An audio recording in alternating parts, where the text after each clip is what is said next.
All right. What do y'all think? All right? All right, so there'll be more films coming at some point. And again, I just want to, not only thank Darren, but all the founders. And we have, again, Mark will be featured in the next one. Mark is also a founder who also came back to Michigan for all this as well. And I saw some, who else here are founders? We have a couple I've seen. Where did Rishi go? All right, well, anyway, there's Rishi too. Rishi is the new executive director of the Michigan Founders Fund, which actually collects 150 plus founders from across the state, our high growth founders in almost every district across both peninsulas in a community of peer support, right? And making sure that founders helping founders and founders for community. But without further ado, I want to introduce someone again who doesn't need an introduction, but Senator Mallory McMorrow, who, if you don't know her story, she's also a Michigander coming back. And a former automotive design engineer, now doing a different kind of engineering, I guess, state politics. But I'll come up. Let's have Mallory come up, and we'll have a conversation. Hi, everybody. All right.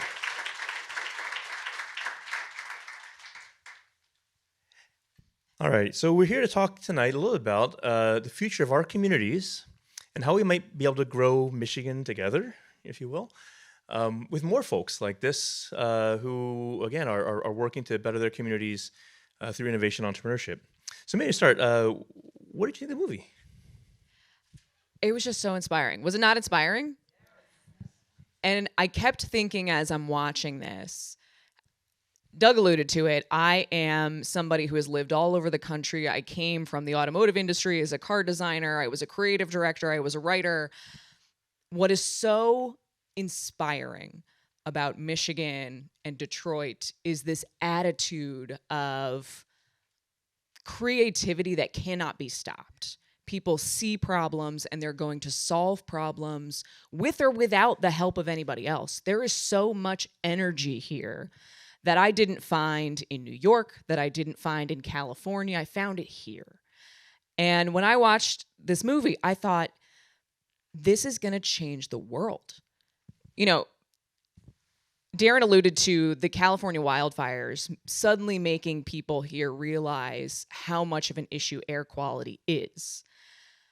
That's going to keep happening. We're going to continue to see extreme weather events. We're going to continue seeing fires. We're going to continue seeing children, babies, all around the world who are going to face issues of air quality. And if we care about, if we want to be craven capitalists for a moment, this is the Mackinac Policy Conference, and just think about our workforce in the future. The story of that little boy dying. What was he going to be? What was he going to grow up and do when he didn't even get that chance? So that's what's exciting to me is there are so many people just like Darren who are seeing problems, seeing issues, and are solving them in a way that is going to change the world. And Doug, I'm going to quote you, and I'm probably going to misquote you. Doug came before my committee. I'm the chair of the Senate Economic and Community Development Committee. And at some point in the conversation, you'd said something that has stuck with me and kind of haunted me ever since. You said, Michigan is really good at knowing what we've done. We have a hard time imagining what we're going to do next. And that's what I think about is how are we making sure that we are flexible enough to let founders and creators find what is next and have the resources to support that dream. Right. Well, the actual quote I think was from me paraphrasing another founder who actually left Michigan. And I don't mean to throw him under the bus. That's why it haunts me. But that founder was the founder of Rivian. RJ, who I think famously left saying, I'm going to California because California's about tomorrow and Michigan's about yesterday. Yeah, screw that guy. And again, if you look at the data, there was a study, I guess, 2 years ago that was sponsored by Davidson and Endeavor by a group called Startup Genome out of Berlin, looking at the world's startup ecosystems. And by the numbers, Greater Detroit, by which they include Ann Arbor, actually is the number one emerging startup ecosystem. Right? In terms of the number of startups that are being created, in terms of the valuation trajectory of those companies, in terms of the total exit value, in terms of the number of repeat founders. So if you look at the numbers, it's all there. The challenge is that we don't actually understand that story. And many folks don't actually recognize what's actually happening leaving footsteps for others to follow. We were the first unicorn, multi-billion-dollar tech exit. Since then, there have been 6 more. And many folks don't know any of them, right, other than Rivian. Because actually none of them, other than Rivian, were automotive, right? The story here tends to be very heavily automotive, but actually, the reality is it's much more diverse than that. So I want to talk a little bit about that story, right, for Michigan, because I think we follow the history of Michigan since 1980. Back at that time, out of the top 10 U.S. cities by average earnings per resident, 5 of them were actually in Michigan. Back when, again, in the 80s, automotive production, or actually production and manufacturing more generally, really were what drove, the bulk of the U.S. economy. But a lot of it shifted to knowledge work. And in that turn, we didn't see Michigan keep up quite the way that some of the coasts actually did. And so, given where we stand today, right, where we've seen all the numbers and we've seen the growing Michigan report, and in Michigan being 39th in personal income, 49th in growth, and so forth, what do you think, Senator McMorrow, that we should do to be able to support entrepreneurs like Darren to be able to be successful, helping to diversify our economy and really help grow Michigan again? So I think one of the challenges for Michigan, we are so proud of Michigan and being Michiganders.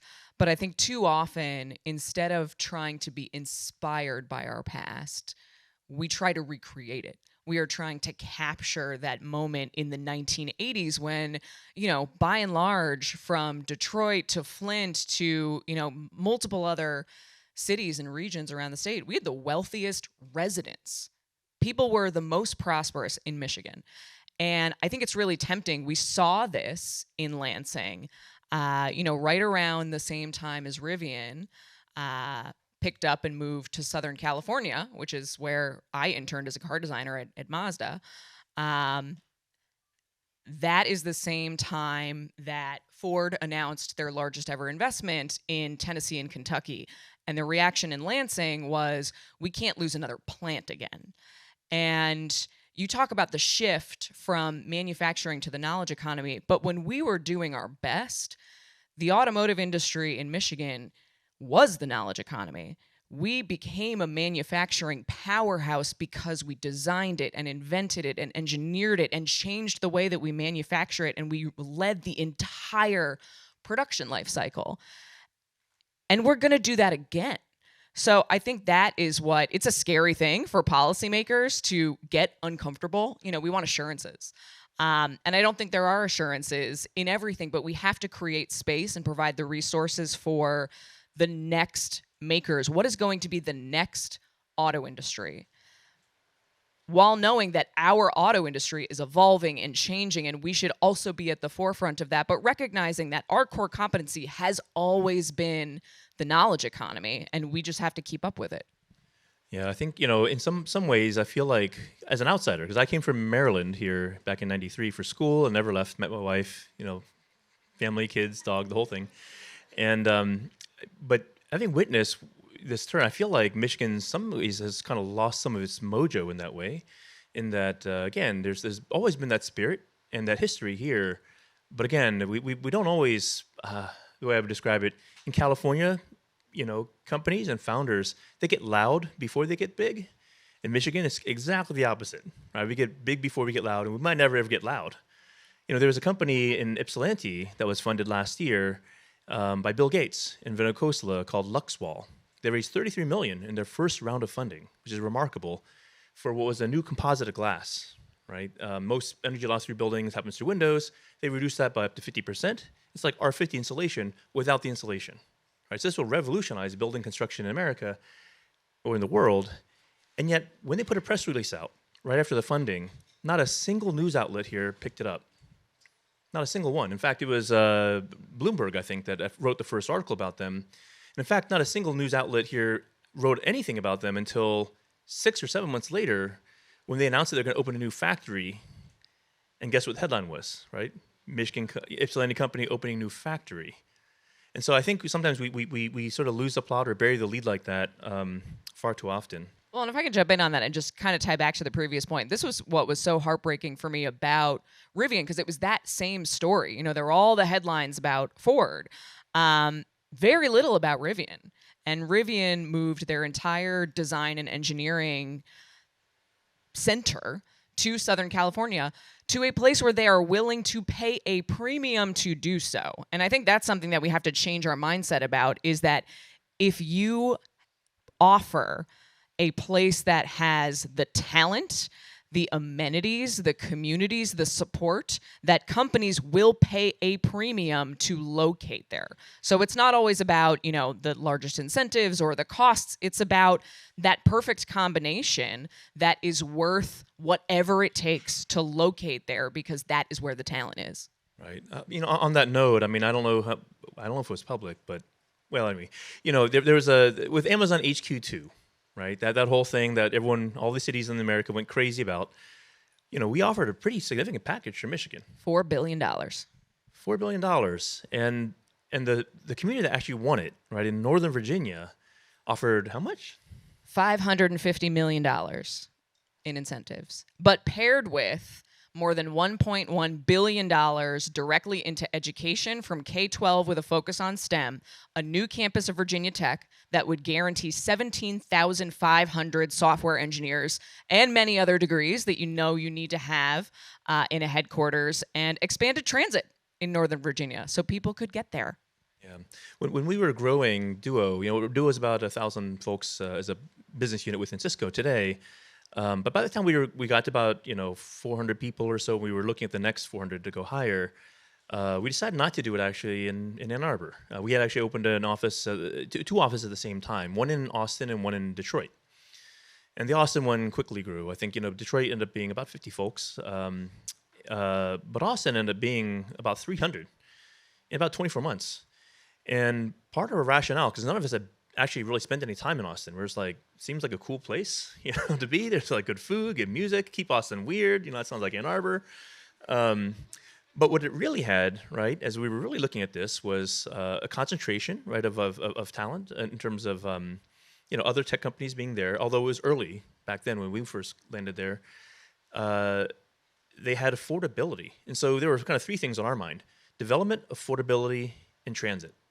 Right, because we already saw the struggles of us trying to hire from even just Metro Detroit into Ann Arbor. We're like, this is nuts. And so I mean, you might have seen me all stumping for like the Regional Transit Authority back in the day with the former governor and Jerry Anderson from DT, and unfortunately that didn't happen. But it got so close. We were so close. So close.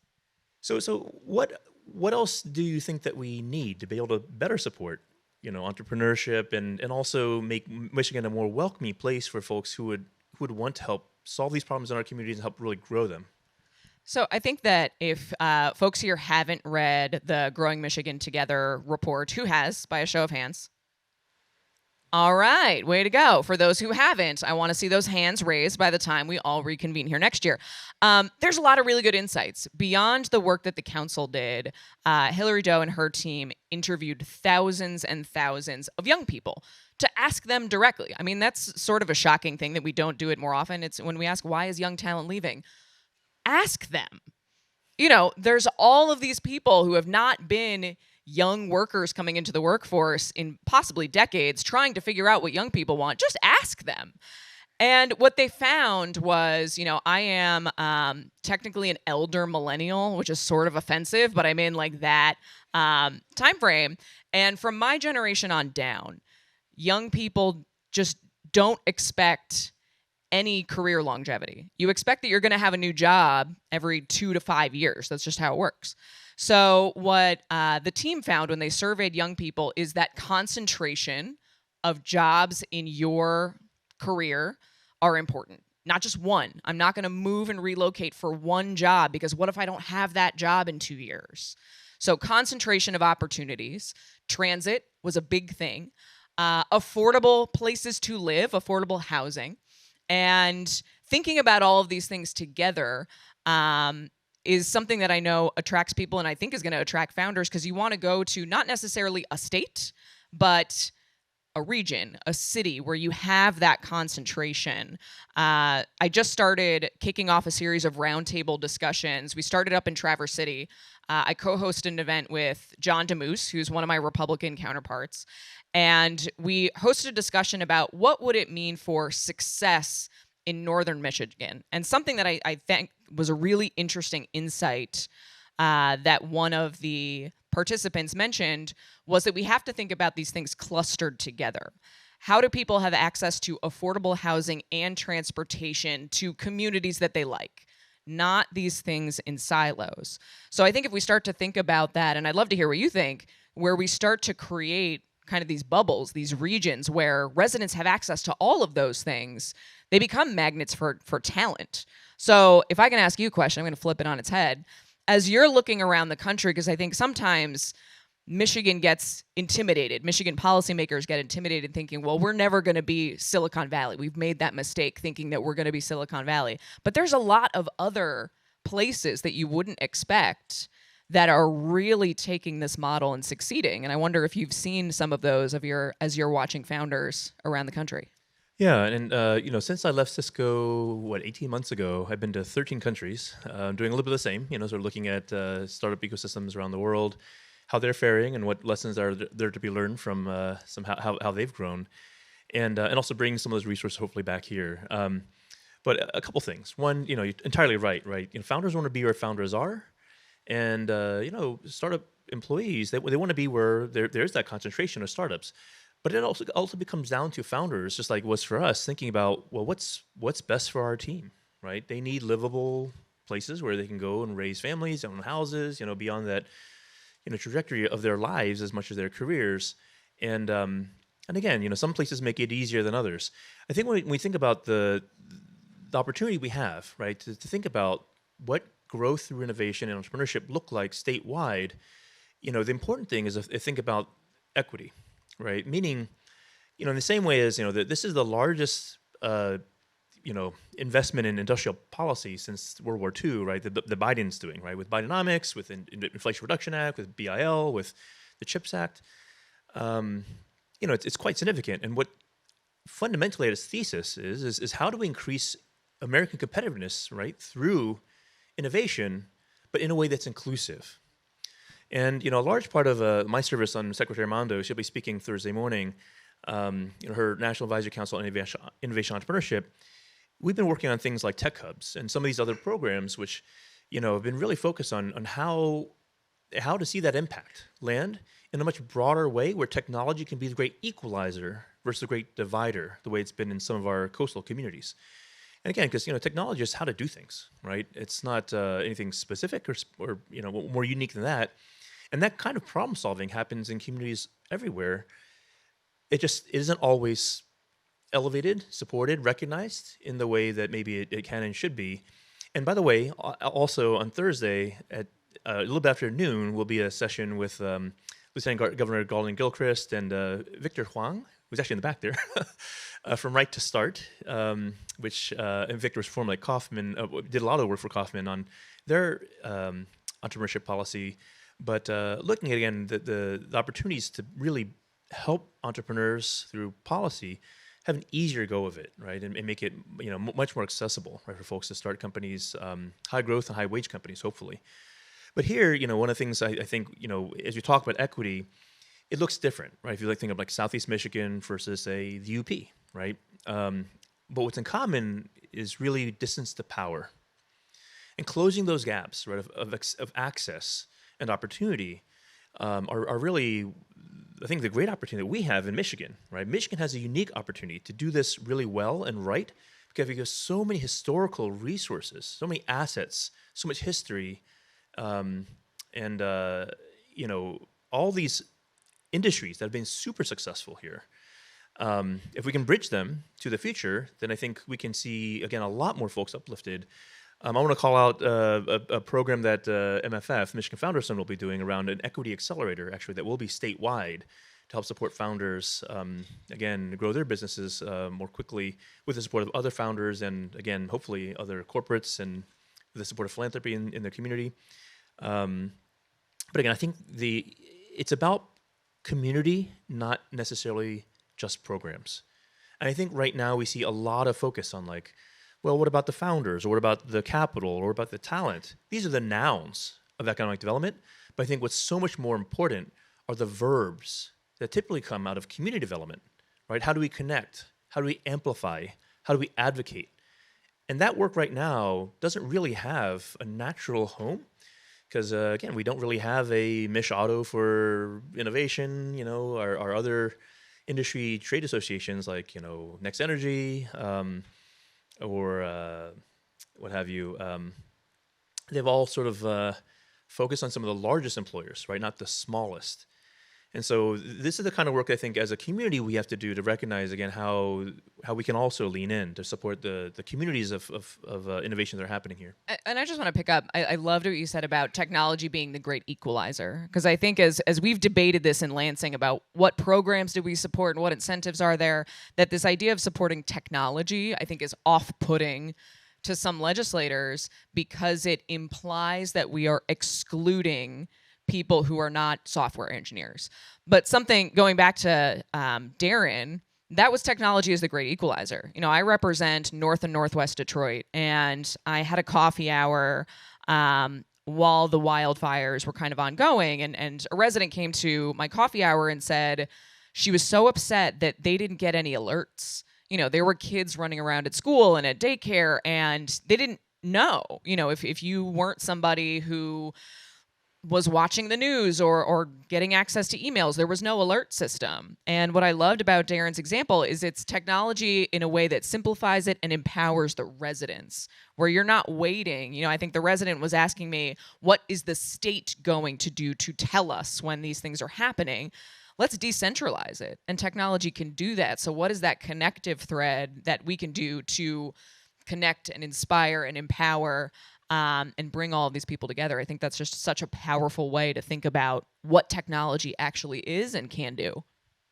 I'll just dispel one other myth around this, because often people think, to be a part of a technology company, you have to be an engineer or software engineer. And the reality is that, that is the smallest part, actually, of a technology company. Companies like mine, they had 1,000 people, have less than a quarter of those folks actually as engineers.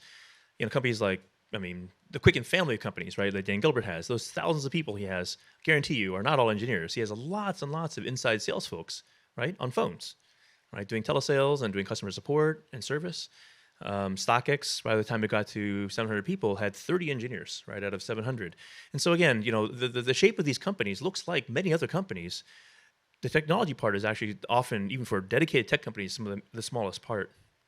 Well, Senator, I know that the legislator and the governor and has invested pretty heavily into schools and infrastructure, childcare, really trying to focus on the fundamentals, which is, again, great investment toward the long term.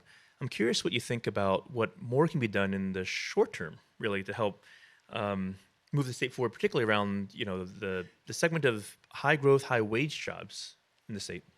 Yeah, so we've been doing a lot of work on this front. We put forward legislation that I led to reform SOAR, which is our state's largest economic development tool, to kind of learn from what Virginia did, where it was this packaged offer that included a modest incentive paired with education investments, paired with infrastructure investments. And I think the flexibility of that kind of package can ensure that we are kind of customizing some of the offer, some of the opportunities, some of the businesses that we're going after to make sure that it fits the business needs, it fits the community.